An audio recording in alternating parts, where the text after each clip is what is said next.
গতকাল ছিল 2024-এর সাধারণ বাজেট পেশ। গত জুন মাসে ভোটের ফল প্রকাশের পর গঠন হয়েছে নতুন সরকারের। তৃতীয়বারের জন্য শরিকের কাঁধে ভর করে ক্ষমতায় এসেছে মোদী সরকার।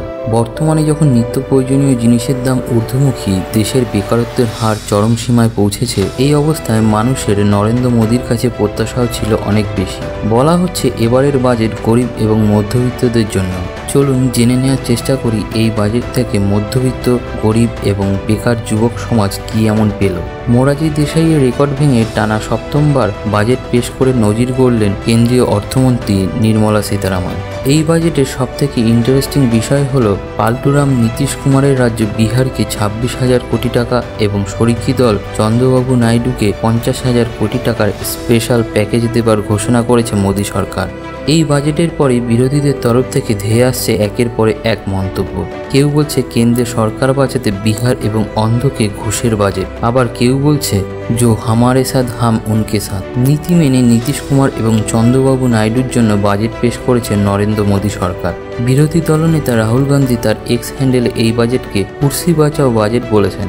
এবার আসা যাক আমার আপনার মতো মধ্যবিত্তদের কতটা সুরাহা হলো এই বাজেটের থেকে।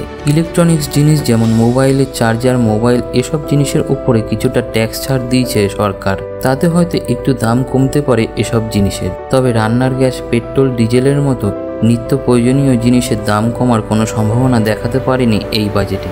এছাড়া লিথিয়াম, কপার, কোবাল্টের মতো খনিজ পদার্থের ওপর তুলে নেওয়া হয়েছে শুল্ক।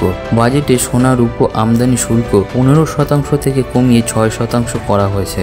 এখন নিত্য প্রয়োজনীয় জিনিসের দাম কমলে সাধারণ মানুষের কিছুটা সুরাহা হতো, তবে এই সোনা, রূপোর মতো জিনিসের দাম কমাতে সাধারণ মানুষের কি কিছু সুরাহা হবে?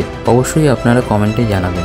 এবার আসা যাক সাধারণ মানুষ ট্যাক্সে কতটা ছাড় পেল। 3 লক্ষ টাকা পর্যন্ত বার্ষিক ইনকামের ওপর কোনো কর দিতে হবে না মানুষকে। বেকারদের জন্য স্কিল ডেভেলপমেন্ট প্রোগ্রাম চালানোর কথা ঘোষণা করা হয়েছে এই বাজেটে, কিন্তু এই ধরনের ঘোষণা করা হয়েছিল আগের বাজেটগুলোতেও। তারপরেও দেশের বেকারত্ব হু হু করে বাড়ছে। এই বাজেট কেমন মনে হয়েছে আপনাদের অবশ্যই কমেন্টে জানাবেন।